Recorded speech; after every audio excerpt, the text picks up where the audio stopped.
Steam turbine एक तरह का रोटरी मैकेनिकल डिवाइस होता है जो कि कन्वर्ट करता है हाई प्रेशर स्टीम की एनर्जी को रोटेशनल मैकेनिकल वर्क के अंदर। और ये काफ़ी जगह काम आता है, जैसे कि इलेक्ट्रिक पावर प्लांट्स में या फिर शिप्स के अंदर। अब इसका जो बेसिक प्रिंसिपल है वो क्या है? एनर्जी कन्वर्जन करना। यानी कि जो फंडामेंटल प्रिंसिपल है इसका वो है कन्वर्जन ऑफ थर्मल एनर्जी, यानी कि जो स्टीम की एनर्जी है उसको मैकेनिकल एनर्जी में कन्वर्ट करना, यानी कि रोटेशनल मोशन देना। तो चलिए इसके पार्ट्स को समझ लेते हैं। पहले यहाँ पर देखिए एक बॉयलर लगाया गया है।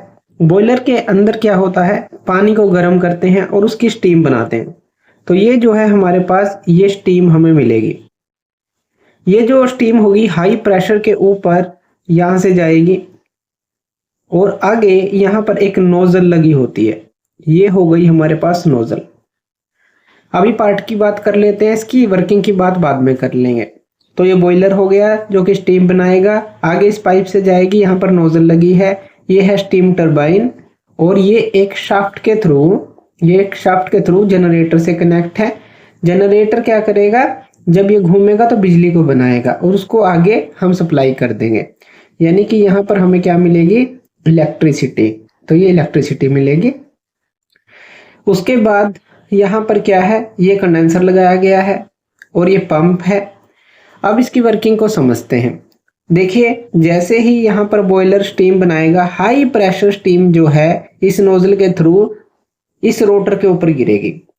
ये रोटर है, इसके ऊपर ये ब्लेड लगे हुए हैं, तो ये क्या है, घूमना स्टार्ट कर देगा। नोजल का काम क्या होगा, जो हाई प्रेशर एनर्जी होगी उसको काइनेटिक एनर्जी में कन्वर्ट करना।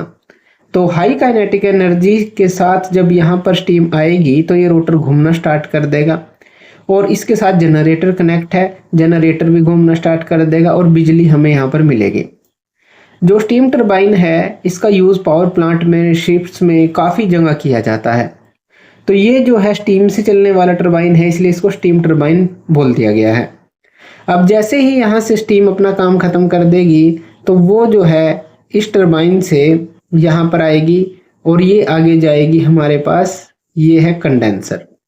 कंडेंसर किससे कनेक्ट होता है, कूलिंग टावर से कनेक्ट हो सकता है या कोई मीडियम है जहाँ से हम ठंडा पानी लेंगे और यहाँ से इसकी हीट को, जो ये स्टीम आई है, बाहर निकाल लें और इसको हम लिक्विड में कन्वर्ट कर लेंगे। तो यहाँ पर कंडेंसर का काम यही है कि ये क्या करेगा, उसको ठंडा कर देगा और लिक्विड में कन्वर्ट कर देगा। फिर पंप के पास ये लिक्विड आएगा और पंप जो है इसको फिर से बॉयलर के पास भेज देगा और यहाँ पे फिर से स्टीम बनेगी और फिर से ये साइकिल जो है चलती रहेगी। तो ये जो स्टीम टरबाइन की हमने वर्किंग को समझा कि किस तरह से ये वर्क करेगा। अब यहाँ पर कई तरह के स्टीम टरबाइन हमारे पास होते हैं, जैसे इम्पल्स टरबाइन। इम्पल्स टरबाइन के अंदर क्या होता है, जो प्रेशर ड्रॉप होता है वो नोजल के अंदर होता है और स्टीम वेलोसिटी काफ़ी हाई होती है, लेकिन प्रेशर जो है कांस्टेंट रहता है अक्रॉस द ब्लेड्स, जैसे कि डी लेवल टरबाइन होता है। इसी तरह से रिएक्शन टरबाइन होता है। इसके अंदर प्रेशर ड्रॉप जो होता है वो पार्शली होता है नोजल्स में और पार्शली होता है across the blades. Steam velocity जो है ग्रेजुअली इंक्रीज होती है, इसके अंदर चलती है। ये हमने पहले पढ़ चुके हैं, इम्पल्स टरबाइन और रिएक्शन टरबाइन। रिएक्शन टरबाइन का एग्जांपल हम ले सकते हैं पार्सन टरबाइन।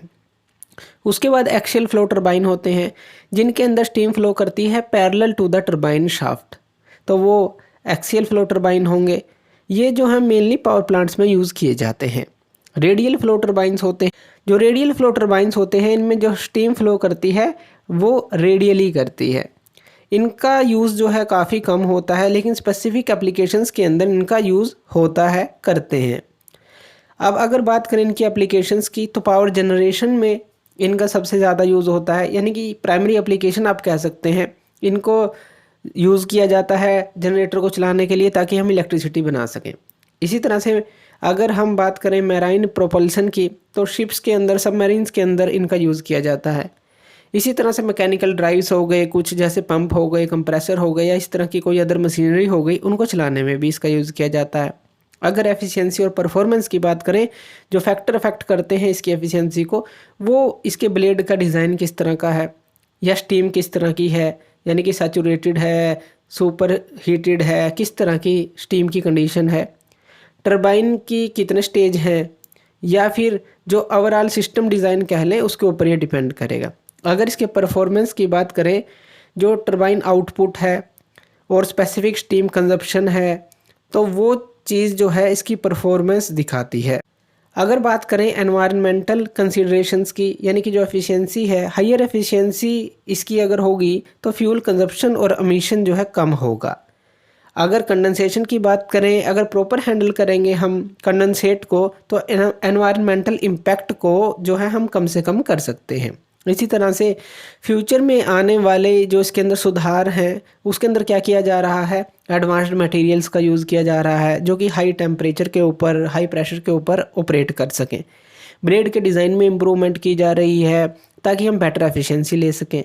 और इसी तरह से इनका डिजिटलाइजेशन भी किया जा रहा है ताकि इनको हम मॉनिटर, कंट्रोल और ऑप्टिमाइज़ कर सकें।